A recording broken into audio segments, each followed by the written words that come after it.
versículos 17 y 18. Porque esta leve tribulación momentánea produce en nosotros un cada vez más excelente y eterno peso de gloria, no mirando nosotros las cosas que se ven, sino las que no se ven. Pues las cosas que se ven son temporales, pero las que no se ven son eternas. Pablo está haciendo un contraste entre la levedad de sus tribulaciones presentes y el peso de la gloria que será nuestra. Hace un contraste entre el dolor y la gloria, entre aquello que se ve y aquello que no se ve. Y cuando dice que las cosas que se ven son temporales, quiere decir exactamente eso. Son temporales, son transitorias, pero las cosas que no se ven son eternas. Dice que estamos mirando cosas que no son vistas.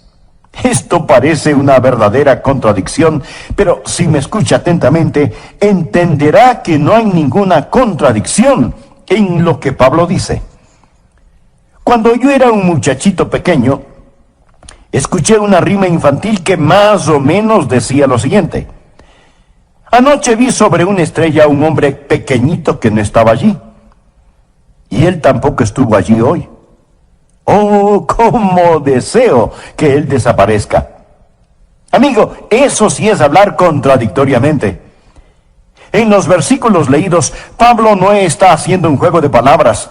Él nos habla acerca de extraordinarias verdades eternas que debemos aprender para vivir si es que deseamos vivir una vida de fe. Deseo que usted piense conmigo primero en lo que llamaré la realidad del mundo invisible.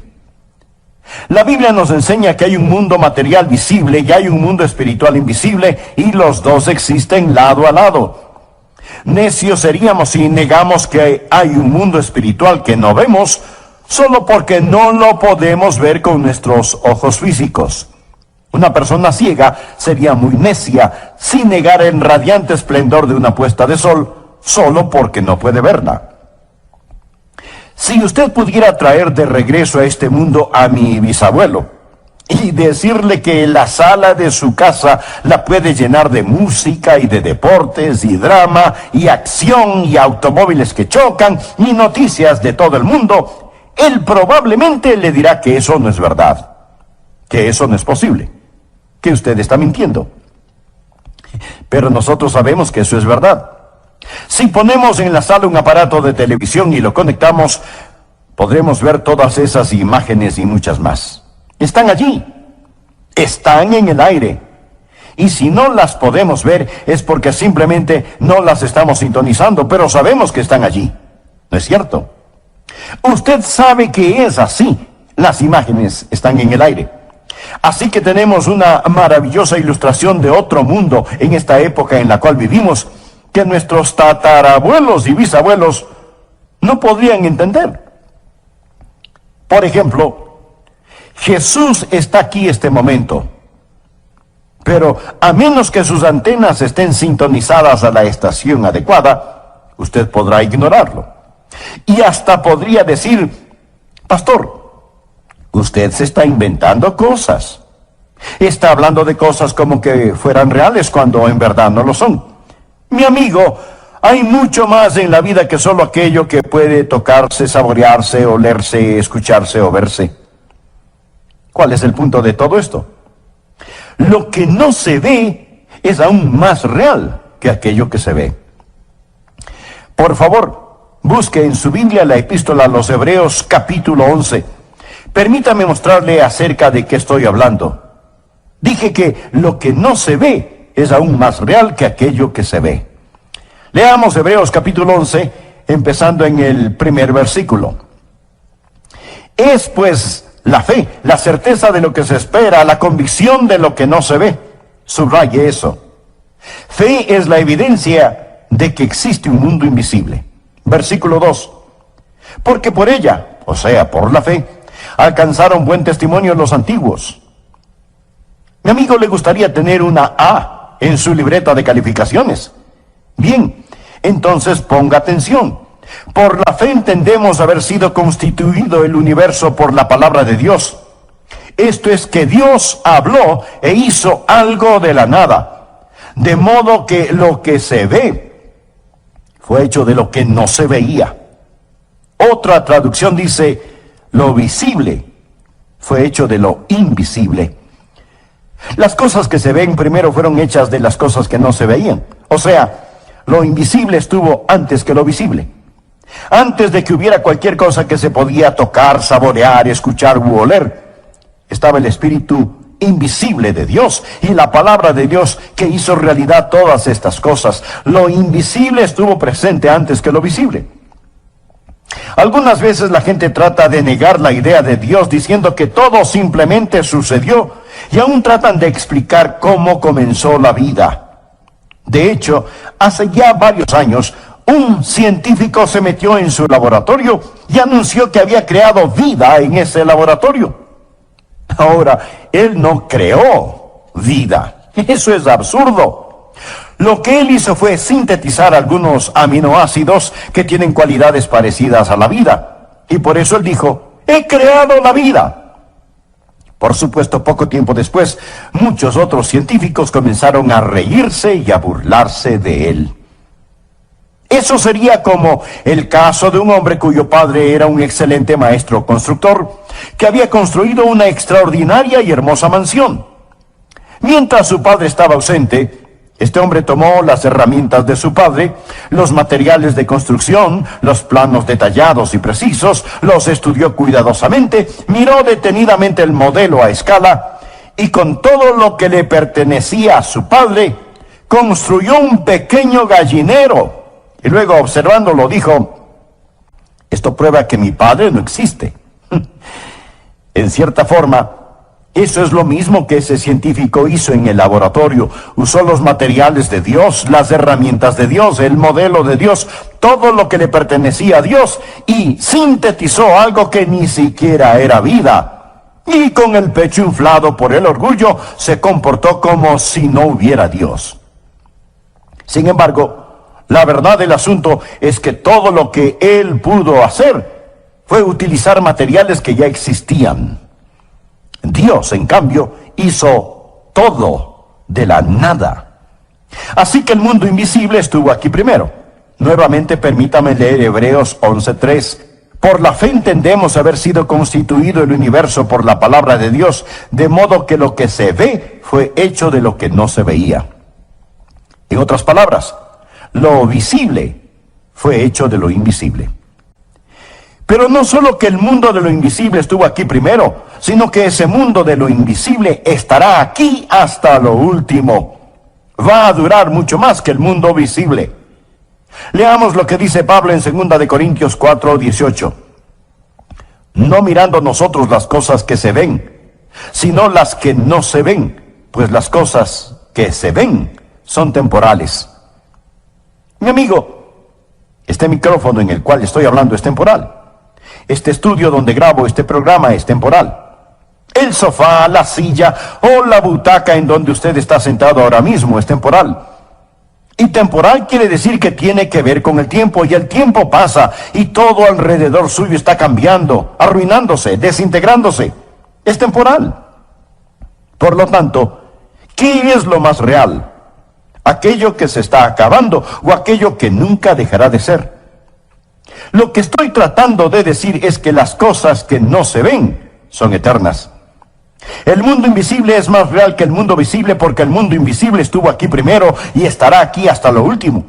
Y si usted está viviendo solo por las cosas que se ven, quiero decirle que se llevará una gran desilusión. Bien, le he hablado acerca de la realidad del mundo invisible, pero ¿cómo sabemos que está allí? Porque Dios mismo dice que está ahí. Nosotros seríamos necios si lo negáramos. Pero no solo quiero informarle de esa realidad, sino también de los recursos de la misma. ¿En qué nos beneficia saber que existe un mundo invisible? Bueno, hay grandes y vitales recursos en el mundo invisible que pueden ser nuestros, y le voy a decir cómo aprovechar esos recursos de acuerdo a la palabra de Dios. Veremos qué clase de recursos son, sabiendo qué significa este mundo invisible para usted y para mí. En primer lugar, sabemos que hay un mundo invisible, que es un enorme recurso cuando usted está enfrentando problemas. Y todos enfrentamos problemas. Si usted no ha tenido ningún problema últimamente, pues solamente espere. Le aseguro que en su camino hay un problema que lleva su nombre. Ahora permítame aclarar que el ser un creyente no le hace a usted inmune a los problemas. Segunda de Corintios 4, empezando en el versículo 3. Pero si nuestro evangelio está aún encubierto, entre los que se pierden está encubierto. Ahora la gente perdida no puede entender las cosas espirituales porque no tienen ni antena ni receptor espiritual para poder sintonizar la estación JESUS, Jesús, en los cuales el Dios de este siglo, note que aquí la palabra Dios es con D minúscula y se refiere a Satanás, quien es el Dios de este mundo, no a nuestro Dios todopoderoso. Sigue diciendo Pablo, en los cuales el Dios de este siglo cegó el entendimiento de los incrédulos, para que no les resplandezca la luz del evangelio de la gloria de Cristo, el cual es la imagen de Dios. Estas personas están ciegas, pero no en el sentido físico, sino en el sentido espiritual. ¿Quién las ha cegado? Pues Satanás, el Dios de este mundo. Él ha cegado las mentes de aquellos que no creen. ¿Por qué? Porque Satanás no quiere que la luz del glorioso evangelio del Señor Jesucristo, el cual es la imagen de Dios, brille sobre ellos. Sigamos con el versículo 5. Porque no nos predicamos a nosotros mismos, sino a Jesucristo como Señor, y a nosotros como vuestros siervos por amor de Jesús. Bueno, Pablo, si tú predicas a Jesús, Dios te va a bendecir. El mundo va a ser bueno contigo, tú no tendrás ningún problema. Ay, mi amigo, bien solo hay que esperar a ver si es que eso es cierto. Porque Dios, que mandó que de las tinieblas resplandeciese la luz, es el que resplandeció en nuestros corazones para iluminación del conocimiento de la gloria de Dios en la faz de Jesucristo. Pero tenemos este tesoro, esto es, la gloria de Dios, en vasos de barro, para que la excelencia del poder sea de Dios y no de nosotros. Mi amigo, somos como vasos de barro, y la única cosa que nos hace valiosos, o lo único bueno acerca de usted, o de mí, o de cualquier persona sobre la tierra, es nuestra relación con Jesucristo, el tesoro que está en estos vasos de barro. Luego Pablo describe la dificultad en la cual se encuentra. Estamos atribulados en todo, mas no angustiados, en apuros, mas no desesperados, perseguidos, mas no desamparados, derribados, pero no destruidos. Pablo está diciendo, he sido derribado, pero no vencido. Siempre me levanto, llevando en el cuerpo siempre, esto es, en este vaso de barro, por todas partes la muerte de Jesús, para que también la vida de Jesús se manifieste en nuestros cuerpos. Pablo dice, escuchen, no es a mí a quien persiguen, es a Jesús.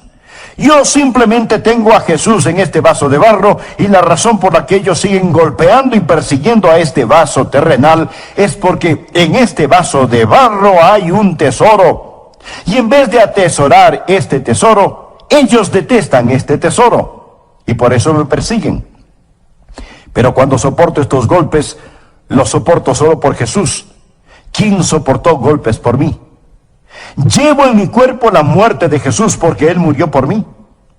Y cuando reacciono con amor, con sabiduría, cuando reacciono con valentía y gentileza, ¿qué es lo que ellos ven? Cuando el vaso de barro es roto, ellos ven resplandecer a Jesucristo. Ellos ven ese tesoro cuando el vaso terrenal es roto. Pablo textualmente dice, llevando en el cuerpo siempre por todas partes la muerte de Jesús, para que también la vida de Jesús se manifieste en nuestro cuerpo. La gente verá a Jesús en usted si frente a los problemas, angustias, penas y dolores reacciona como un creyente debe hacerlo. Notemos lo que Pablo dice en los versículos 11 y 12.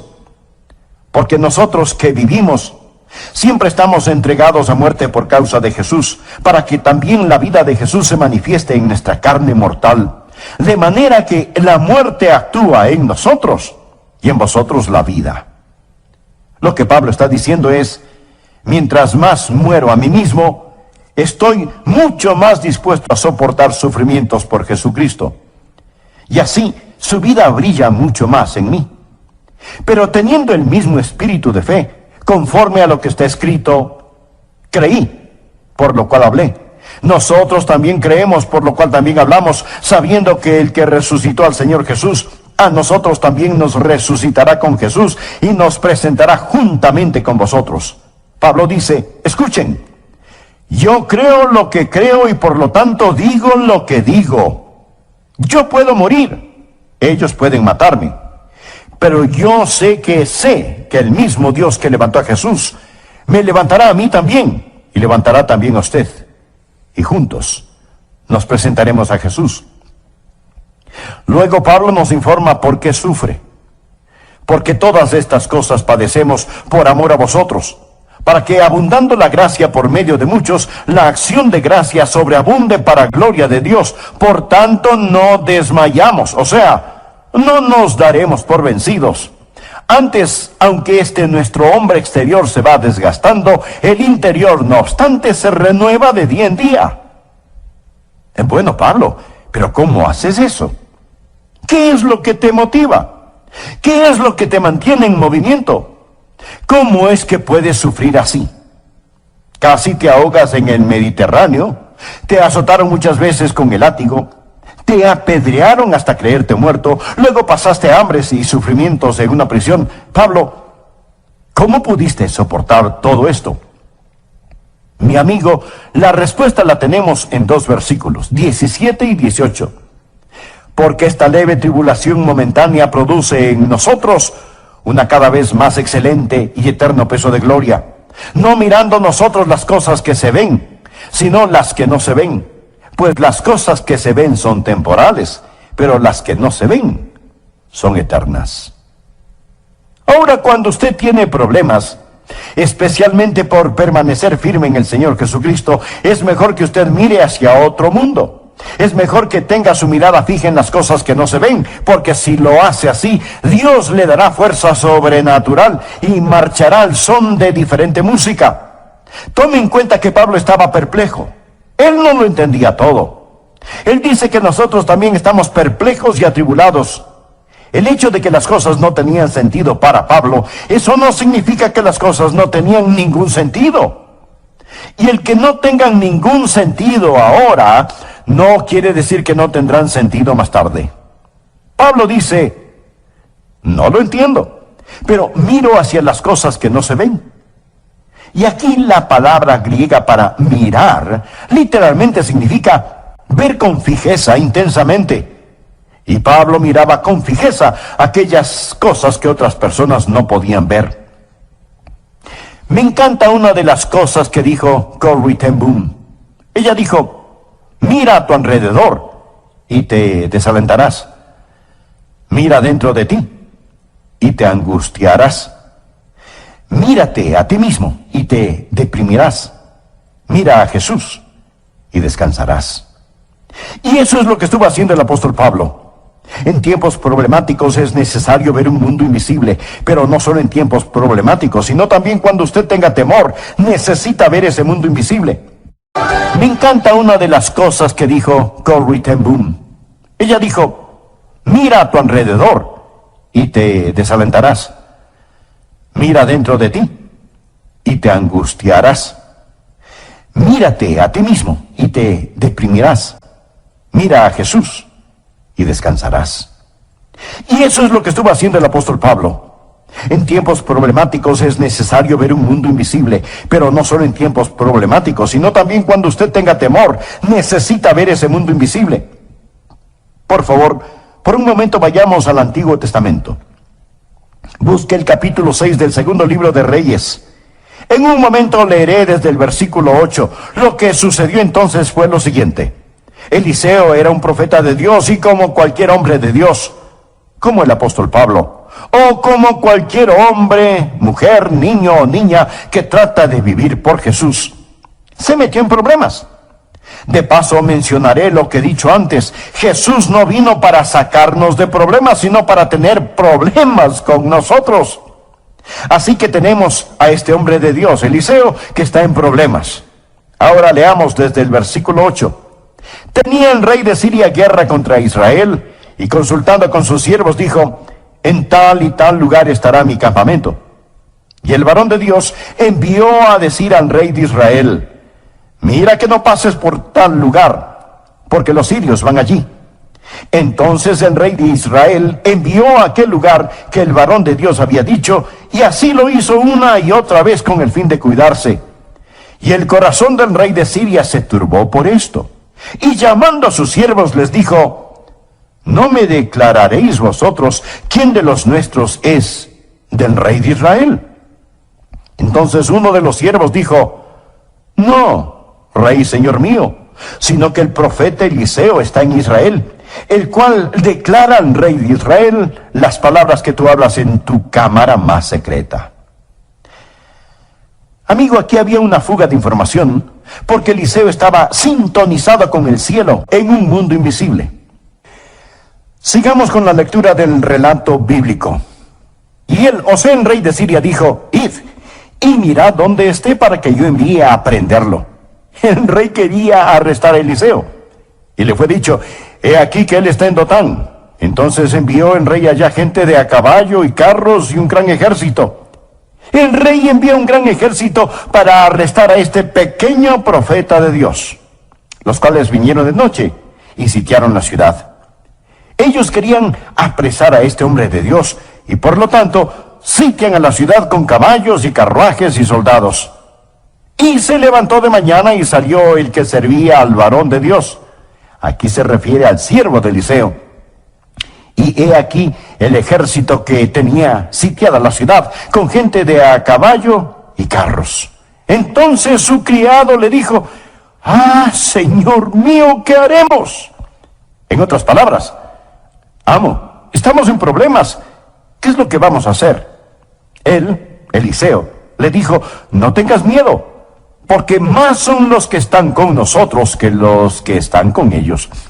Por favor, subraye la frase: no tengas miedo. Al respecto, alguien alguna vez informó que 365 veces en la Biblia, o sea, una vez por día, Dios ha dicho: no temáis, no tengas temor, o expresiones equivalentes para cada día del año. Y oró Eliseo y dijo: te ruego, oh Jehová, que abra sus ojos para que vea. Ahora este joven criado de Eliseo probablemente ni siquiera usaba lentes todavía. Yo comencé a usarlos desde que cumplí los 42 años de edad, y para poder ver de cerca o de lejos yo tengo que quitarme o ponerme los lentes. Pero aquí estamos hablando de un hombre joven, siervo de Eliseo. Y oró Eliseo y dijo: te ruego, oh Jehová, que abra sus ojos para que vea. Entonces Jehová abrió los ojos del criado, no sus ojos físicos, sino sus ojos espirituales, y miró. Y he aquí que el monte estaba lleno de gente de a caballo y de carros de fuego alrededor de Eliseo. El enemigo tenía sus soldados y Dios tenía sus soldados. Pero el punto que deseo que usted entienda es este: cuando usted tiene temor y el diablo la ha intimidado y grita contra usted, entonces usted necesita entender que el ángel del Señor acampa alrededor de los que le temen y los defiende. Necesitamos entender que hay un ejército invisible allá afuera, alrededor suyo y alrededor mío. El ángel del Señor acampa alrededor de los que le temen. Anota el siguiente versículo, Salmo 68, 17. Los carros de Dios se cuentan por veintenas de millares, y Dios está en medio de ellos. Lo que necesitamos hacer cuando tenemos temor es orar y decir: Señor, abre mis ojos. Ayúdame a ver que tú estás conmigo. Tantas y tantas veces que estamos en peligro y ni siquiera lo sabemos. Tantas y tantas veces Dios habrá enviado un ángel protector para que nos levante, para que nos cuide. Una vez yo enfrenté un muy serio peligro y ese peligro pasó. Pero cuando estuve en ese muy serio peligro físico, yo me refugié en la palabra de Dios y leí: no moriré, sino que viviré, para dar testimonio del evangelio de la gracia de Dios. Y Dios tomó estas palabras y me las dio. Pero la cosa extraña fue que varios días después recibí 3 cartas de diferentes partes de los Estados Unidos, y el contenido de las cartas fue casi idéntico. Pastor Adrián, ¿estuvo en dificultades o problemas? porque Dios puso en mi corazón que debía orar por usted. No lo entiendo, pero Dios me dijo que debía orar especialmente por usted. Mi amigo, déjeme decirle que fue una gran bendición el recibir esas cartas. Es una extraordinaria bendición el saber que el ángel del Señor acampa alrededor de los que le temen. Dios es un Dios bueno, Él protege a los suyos. Y si en tiempos problemáticos nosotros pudiéramos ver, si nosotros pudiéramos ser como el apóstol Pablo y decir: Señor, muéstrame las cosas que son eternas. Si nosotros en tiempos de temor y persecución pudiéramos decir: Señor, abre mis ojos para que pueda ver los ángeles que acampan a mi alrededor protegiéndome. Nadie puede tocarnos, ninguna cosa puede tocarnos, excepto que venga a través del ángel de Dios primero. Y si Dios lo permite, Él lo permitirá para su bienestar y para su gloria. En tiempos de tentación, si alguna vez es tentado, y le puedo asegurar que será tentado, usted necesita ver el mundo invisible. Volvamos a Hebreos 11. Es pues la fe, la certeza de lo que se espera, la convicción de lo que no se ve. ¿Puede ver eso? Teniendo esta declaración en mente, leamos los versículos 24 y 25. Por fe Moisés, hecho ya grande, rehusó llamarse hijo de la hija del faraón, escogiendo antes ser maltratado con el pueblo de Dios que gozar de los deleites temporales del pecado. Ahora tenemos que entender que Moisés pudo haber tenido riquezas increíbles, pudo haber vivido un lujoso estilo de vida, él pudo haber experimentado cada placer y pecado que el mundo puede ofrecer.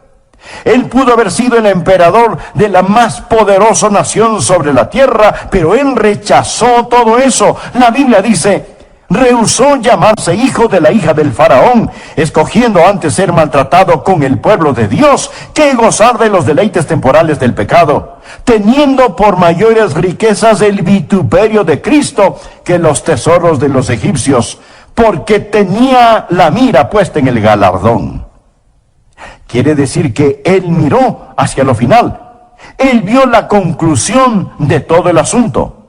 Por la fe dejó Egipto, no temiendo la ira del rey. Ahora preste atención a la siguiente frase: porque se sostuvo como viendo al invisible.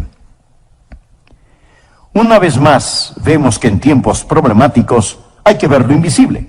En momentos de temor hay que ver lo invisible. En tiempos de tentación hay que ver lo invisible. Eso es lo que va a impulsarle a usted hacia adelante. Eso es lo que lo mantendrá en el camino correcto. Ahora, ¿cómo va a lograr esto en su vida? ¿Cómo va a conocer todo esto y hacerlo real? Hemos estado hablando acerca de la realidad del mundo que no vemos. Hemos hablado de los maravillosos recursos de este mundo invisible, pero ¿cómo recibe y cómo libera el poder de este mundo invisible para su propia vida? Sigamos con Hebreos capítulo 11. Y le diré cómo trae este mundo invisible al mundo físico y material en el cual vivimos. Antes que nada, usted debe saber que hay tres grandes enemigos de nuestra fe. Primero, las apariencias. Segundo, las emociones. Y tercero, la razón. Tres enemigos de la fe. Nada negativo con ninguno de ellos, excepto que hacen guerra contra nuestra fe, la cual se sustenta en el principio divino que dice: la fe es la certeza de lo que se espera, la convicción de lo que no se ve. Las apariencias pueden ser un gran enemigo de la fe, porque usted bien sabe que las apariencias son engañosas. ¿Y qué es la esperanza? Permítame darle una definición de esperanza. Hebreos dice que la fe es la certeza de lo que se espera. Esperanza es la unión de la anticipación y la seguridad. Fe es la evidencia de la anticipación unida a la seguridad. Esperanza significa que hay algo que anticipamos va a suceder y es una anticipación llena de gozo. Cuando yo era un muchachito, podía anticipar cuándo iba a ser castigado, pero esa anticipación carecía de gozo. La esperanza significa la anticipación que, unida a la seguridad, está basada en las promesas divinas. La fe viene por escuchar la palabra de Dios. Cuando escuchamos la palabra de Dios tenemos esperanza y fe. Si no viere en sus manos la señal de los clavos, y metiere mi dedo en el lugar de los clavos, y metiere mi mano en su costado, no creeré. Aquí tenemos a un hombre cuya fe fue obstaculizada por su deseo de ver. Simón Pedro aprendió que no se debe vivir de esta manera. En 1 de Pedro 1:8 habla acerca de Jesús y dice: a quien amáis sin haberle visto, en quien creyendo, aunque ahora no lo veáis, os alegráis con gozo inefable y glorioso. Si alguno de ustedes me pregunta: Pastor Adrián, ¿ha visto usted a Jesús? Le responderé: no, pero le amo. No lo he visto, pero le amo y creo en él. El problema es que algunas veces solo creemos aquello que nuestros sentidos nos comunican, en vez de dejar que sea la fe la evidencia de las cosas que no vemos, la certeza de las cosas que esperamos. Hay veces que oramos y decimos: Señor, yo creo. Pero sabemos en realidad que no creemos. Solamente decimos que creemos. Pensamos que sí lo deseamos.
Eso lo tornará en verdad.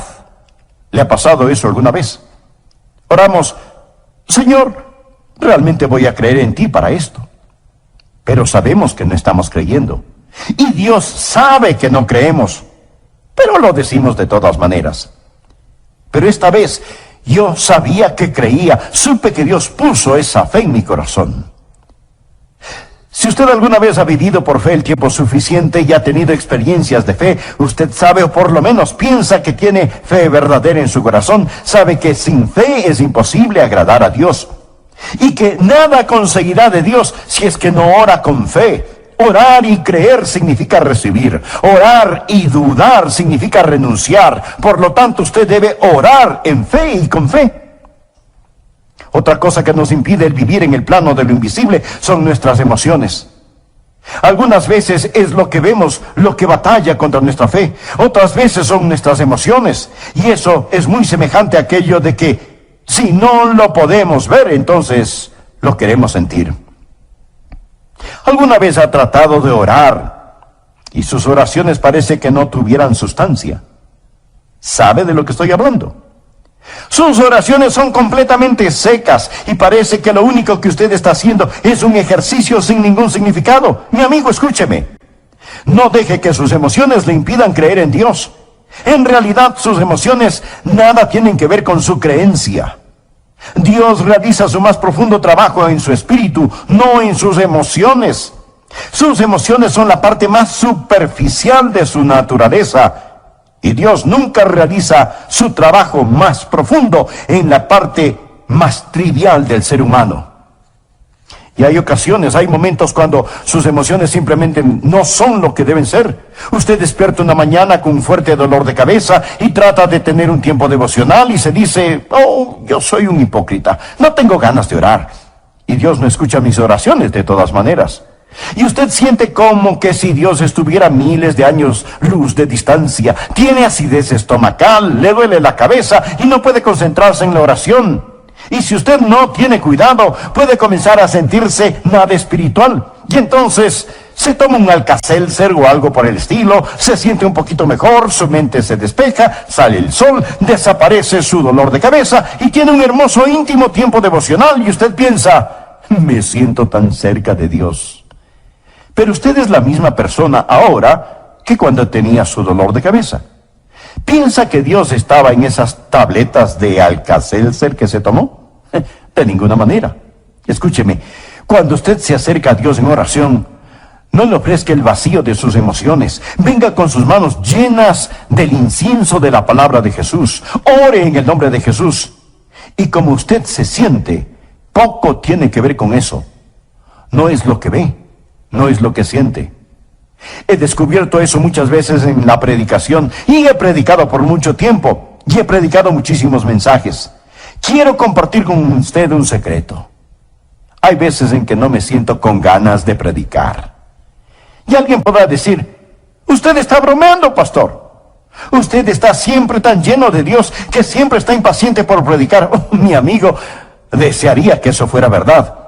Algunas veces vengo a predicar, pero he estado enfermo o cansado o lo que sea, pero amo al Señor y vengo y trato de predicar y las palabras no son lo que yo quiero decir y no puedo pensar con claridad y tengo confusión y neblina mental y la lengua se me enreda y no sé.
Que hacer y digo, Señor, esto es terrible, esto es agotador.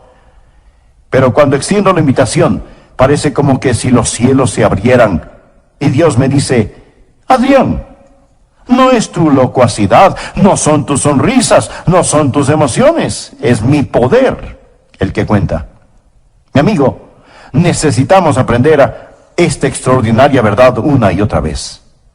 Algunas veces necesitamos recurrir a ese mundo invisible. Cuando enfrentamos problemas, temores y tentaciones, debemos comprender que hay allá un mundo invisible pero muy real y que Dios está trabajando. Algunas veces las apariencias o las emociones o la razón tratan de convencernos de que Dios no está en control de todo y trabajando. ¿Se acuerda del relato de cuando una gran multitud seguía a Jesús y Jesús le preguntó a Felipe, ¿cómo vamos a alimentar a todas estas personas? Felipe hizo cálculos y dijo que, como para alimentar a todas esas personas, era necesario el salario de un año de un trabajador. Mejor sería enviar a la gente a sus casas. Pero Jesús no lo hizo así. Y al final, todos fueron alimentados. Y hasta sobró mucho alimento. Amigo, no deje que su corazón, su mente estén limitados por la lógica. Pero entiéndame. De ninguna manera estoy diciendo que es erróneo ser lógico. A mí me gusta ser lógico. Disfruto de las personas lógicas y la fe de ninguna manera es contraria a la razón. Sin embargo, la fe muchas veces va más allá de la razón. A menudo debemos preguntarnos, ¿no estamos simplemente calculando y planificando en vez de estar confiando en el Señor? Finalmente, permítame decirle lo siguiente. Cuando un ser humano vive por sobre el nivel visual, va a poder ver lo invisible y por lo tanto va a poder aprovechar en lo desconocido de aquel que es verdadero.